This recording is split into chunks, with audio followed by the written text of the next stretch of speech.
So for today's video, pupunta tayo ng Bukchon Village. At paano nga ba pumunta doon? Gawin nyo lang, bumaba kayo ng Anggok Station at exit number 2. Bago tayo maka-exit mga kagala, meron tayong madadaanan ng ganito. Ito pala yung history of the independence movement in Seoul. So ito ang itsura pagkalabas natin ng exit number 2. At mula dito, dire-diretso nga tayo. Ito yung Anggok Station number 2. Tapos madaming mabibiling pagkain. Ito premium ice cream. With chocolate, strawberry, vanilla, and then may drinks din. So kung lalakarin daw, 5 to 10 minutes lang. Tapos meron tayong madadaanan ng ganyan kagandang tindahan. Yan yung mga paninda niya.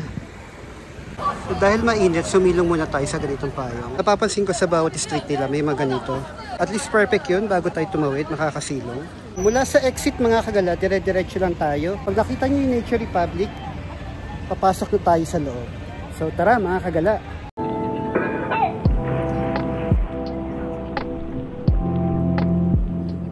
Andito na tayo ngayon sa Bukchon, Hanok Village.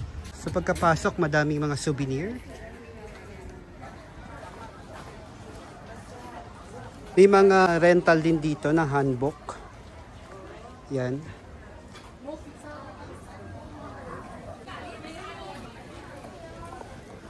Itong area na to ay residential. Ang ganda na detalye kung mapapansin niyo. Ang sarap sana niya pasukin mga kagala, kaya lang residential area yan. Hindi siya allowed. May mga signages na nakaganito, yung mga red zone na tinatawag.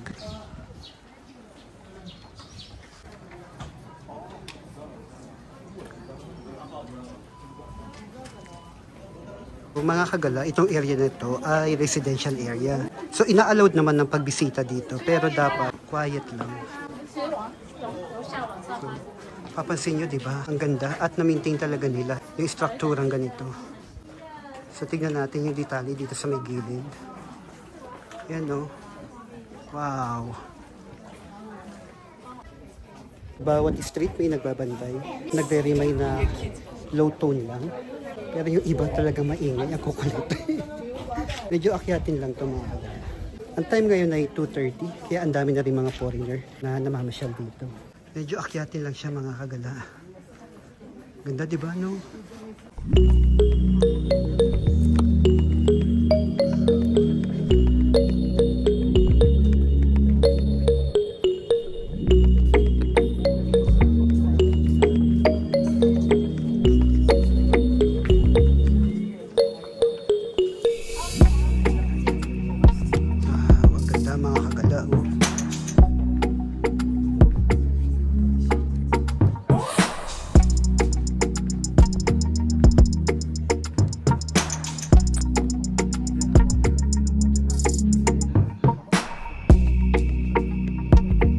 Basically, ang gagawin lang natin dito sa Hanok Village ay iikutin yung village para makita yung mga ganitong detalye.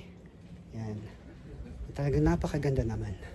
Tignan nyo naman ang mga kagala, no? Kung paano nila na-preserve. Lalo na yung klase ng bubong. Yan, nakikita nyo pa. Nakakatuwa naman sila dito. Masaya naman mamasyal dito.